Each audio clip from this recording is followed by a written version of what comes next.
అందరికీ నమస్తేనుల్లా welcome to our channel. This is Rekha. Right, ఈ ఘోరము, ఈ నేరము, ఈ పాపము చూస్తామని అనుకోలేదు. ఇంకా మొదలుగాలేదు ఏందబ్బా అని అనుకున్నా కానీ మొదలైందోళ్ళు. ఏదైతే రైతు రుణమాఫీకి సంబంధించి రైతులు ఎవరైతే ఉన్నారో మాకు రుణమాఫీ కాలేదని చెప్పేసి 1,00,000 అయినప్పుడు సప్పుడు చేయలే, 1,50,000 అయినప్పుడు సప్పుడు చేయలే, 2 లక్షల వరకు రుణమాఫీ చేసేసినామని చెప్పేసి రేవంత్ రెడ్డి గారు అట్లనే తుమ్మల నాగేశ్వరరావు ఈ గౌరవ కాంగ్రెస్ సర్కారు ఎప్పుడైతే చెప్పిందో అయ్యో మాకు గానేపాయే రైతు రుణమాఫీ, అందరికీ రుణమాఫీ చేసేసినామని చెప్పేసి చెప్తా ఉన్నారు వీళ్ళేంది అని చెప్పేసి అప్పుడు రోడ్ల మీదకి ఎక్కిండ్రు యావత్ తెలంగాణ రైతాంగం. ఎవరికైతే రైతు రుణమాఫీ కాలేదో ఆ రైతాంగం అంతా రోడ్ల మీదకి ఎక్కిండ్రు.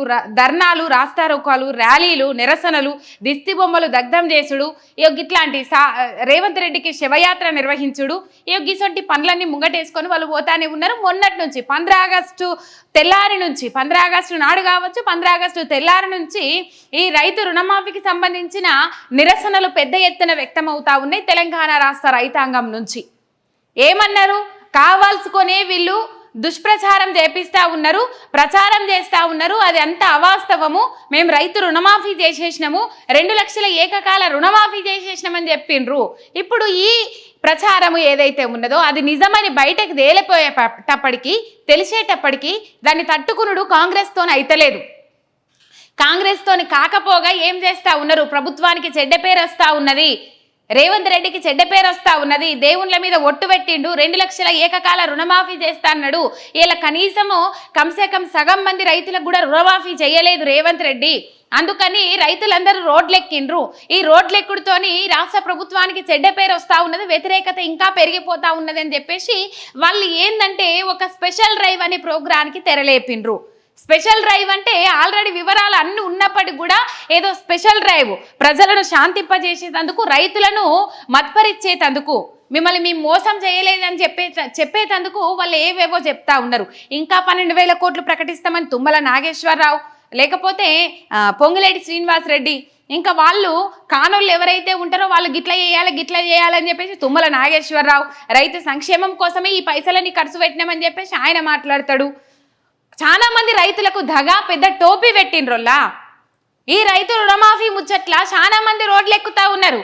ఇక రోడ్లెక్కితే పోయిన ప్రభుత్వంలో రైతులు గానోళ్ళను కూడా అరెస్ట్ చేస్తే రైతులనే అరెస్ట్ చేసిండ్రు, లోపలేసిండ్రు అని చెప్పేసి వీళ్ళు పెద్ద పెద్ద ఉపన్యాసాలు, స్పీచ్లు దంచినోళ్ళు ఇలా అసలైన రైతులు రోడ్ల మీదకి వచ్చి మాకు న్యాయం కావాలి, మాకు న్యాయం అయ్యేదాకా మా పోరాటం ఆపేది లేదని చెప్పేసి రేవంత్ రెడ్డి దిష్టి బొమ్మలు దగ్ధం చేసుకుంటా ముంగడి పోకుండా మీరు అందరికీ రుణమాఫీ చేస్తామని అన్నారు, దేవుళ్ళ మీద ఒట్టు పెట్టిండ్రు, మమ్మల్ని మోసం చేసిండ్రు, అరచేతుల వైకుంఠం చూపెట్టిండ్రు, రుణమాఫీ మాకు కావాలని చెప్పేసి వాళ్ళు రోడ్ల మీదకి ఎక్కితే ఇలా రైతులను అరెస్టు చేస్తారు ఉన్నారు.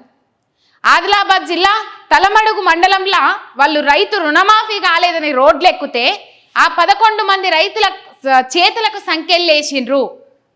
రేవంత్ రెడ్డికి సన్నిహితురాలుగా ఉండే మహిళా మంత్రే మన ప్రభుత్వానికి చెడ్డ పేరు వస్తుంది, ఈ నిరసనలు ఎవరు వ్యక్తం చేస్తున్నారో ఆ రైతులను, ధర్నాలు ఎవరు చేస్తున్నారో ఆ రైతులను అరెస్టు చెయ్యాలి అని చెప్పేసి అరెస్టు చేయించిండ్రట, ఆ సలహా ఇచ్చిండ్రట, ఇప్పుడు అరెస్టు చేసిండ్రట. దానికి సంబంధించిన వీడియోలు నేను మీకు ప్లే చేస్తా. ఏంది ఏం కథ అనేది ఒకసారి అర్థమవుతుంది. ఎందుకు ఇట్లాంటి కార్యక్రమాలకు పాల్పడతా ఉన్నారు వీళ్ళు. వీళ్ళు ఈ ధర్నా ఇట్లా నిర్వహించిర్రు, ఒకసారి చూడు.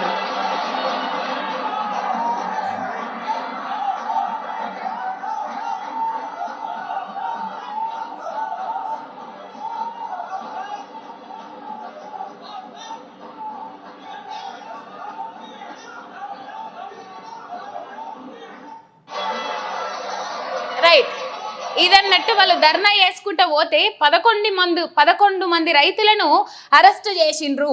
మన ప్రభుత్వానికి చెడ్డ పేరు వస్తుంది, ఆ చెడ్డ పేరు వస్తే బాగోదు, వాళ్ళని అరెస్టు చేయాలని చెప్పేసి వాళ్ళ ఈ పేర్లు కూడా ఉన్నాయి. ఆ ధర్నాలో పాల్గొన్నోళ్ళు, ఈ శివయాత్రలో పాల్గొన్నోళ్ళు గోక లక్ష్మారెడ్డి, పుండ్రు ఉపేందర్ రెడ్డి, ఉరుకొండ దత్తు, నిమ్మల సూర్యసేన్ రెడ్డి, విపుల్ రెడ్డి, నక్క ధనుంజయ్, కుమ్మరి భూమన్న, బహదూర్ నరసింహులు, అల్లూరు సతీష్ రెడ్డి, నిమ్మల సుదర్శన్ రెడ్డి, పుండ్రు పోతారెడ్డిలను అరెస్టు చేసిండ్రు పోలీసోళ్ళు.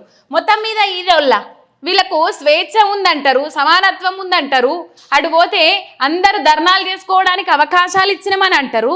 ఇలా రోడ్ల మీదకి వచ్చి ధర్నాలు చేసేటోళ్ళను అరెస్టులు తీసుకుపోయి జైల్లో వేస్తారు. ఇలా రైతులు వాళ్ళ కడుపు కాలే కదా, వాళ్ళ కడుపు మండే కదా ఇలా రైతులు రోడ్లెక్కిండ్రు. రుణమాఫీ చేస్తారని ఆశ కొద్ది ఎదురు చూసినాము, ఇలా మాకు రుణమాఫీ కాలేదు. కొంతమంది రైతులు ఆత్మహత్య యత్నాలకు పాల్పడితే కొంతమంది రైతులు రోడ్లెక్కి ఈ ప్రభుత్వం మీద వ్యతిరేకత తీసుకొస్తా ఉన్నారు, ఈ ప్రభుత్వం మీద వ్యతిరేకత చూపెడతా ఉన్నారు, నిరసనలు వ్యక్తం చేస్తూ ఉన్నారు. ఇలా చేసేది ఉంటే అందరికీ జై, రైతు రుణమాఫీ అందరికీ జై. సగం సగం చేసి ఎవరు కొమ్మన్నారు మిమ్మల్ని? సగం సగం చేసి ఇప్పుడు సగమే అయినాయి, మిగతా వాటిని కూడా కొనసాగిస్తున్నామని చెప్పకపోగా అందరికీ రుణమాఫీ చేసేసినాం అని చెప్పేసి మీరు పాలాభిషేకాలు, పుష్పగుచ్చాలతోని అభినందన సభలు, ఇటు పోతే పెద్ద పెద్ద ఫ్లెక్సీలు, బ్యానర్లు, ప్రకటనలు, ఇక పెద్ద ఎత్తున ప్రచారం చేసుకున్నారు. మీరు వేరే రాష్ట్రాలల్లో ఎన్నికల కోసమే ఈ ప్రచారం ఇంత పెద్ద ఎత్తున తీసుకుపోతా ఉన్నారు. అందులో నిజం లేకున్నా కూడా ఉంటుంది కదా సామెత, అండ్లేం లేకున్నా సందడు ఘోష అన్నట్టు, చారాన కోడికి బారాన మసాలా అన్నట్టు మొత్తం మీద చేసేటిదేమి లేక సబ్జెక్ట్ వీక్ ఉన్నప్పుడే అది ఏమంటారు పబ్లిసిటీ పీక్స్ లెవెల్ ఉంటుంది కదా, మొత్తం మీద అక్కడ ఏమీ లేదోల్లా. 72 లక్షల ఖాతాలు ఉంటే 22 లక్షలు, ఇవన్నీ పొద్దుగాలనే చెప్పుకున్నాం మనము. కాకపోతే మళ్ళొకసారి గుర్తు చేస్తున్నా, వాళ్ళందరూ రైతు రుణమాఫీ కాలేదని రోడ్లు ఎక్కితే వాళ్ళను అరెస్టు చేస్తూ ఉన్నారు. ఈ కార్యక్రమాలు ఆ మహిళా మంత్రి ఎవరో మరి 2 చేతులు ఎత్తి దండం పెట్టాలి అవ్వగారికి. మరి రైతు కుటుంబంలో ఉట్టిర్రా లేకపోతే ఏ కుటుంబంలో ఉట్టిరు? తెలంగాణలో లేకపోతే పక్క పొంటోళ్ళ, ఉగ్రవాదుల, టెర్రరిస్టుల, ఇట్లెందుకు వ్యవహరిస్తూ ఉన్నారో తెలుస్తలేదు.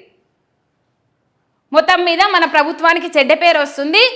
అది ఎవరైతే నిరసనలు ధర్నాలు చేస్తూ ఉన్నారో వాళ్ళని అరెస్ట్ చేసి జైలు అయ్యిండ్రి, సరిపోద్ది, చాప్టర్ క్లోజ్ అవుతుంది అని చెప్పిందట మహానుభావురాలు, సలహా ఇచ్చిండ్రట.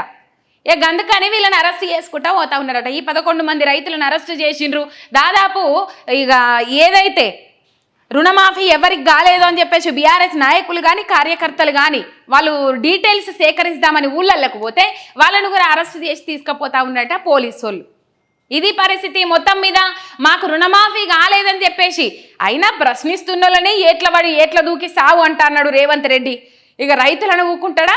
ప్రజాప్రతినిధులని ఏట్ల దూకి సావు. ఆయనకు వచ్చింది ఎంతనోళ్ళ మెజారిటీ తిప్పి కొడితే 30,000 కాదు, డబల్ ట్రిబుల్ మెజార్టీతో గెలిచిన ప్రజాప్రతినిధులను ఏట్ల దూకి సావు అని చెప్పేసి మాట్లాడుతూ ఉన్నాడు. ఇక ప్రజలను, సామాన్య రైతులను విడిచిపెడతాడా రేవంత్ రెడ్డి?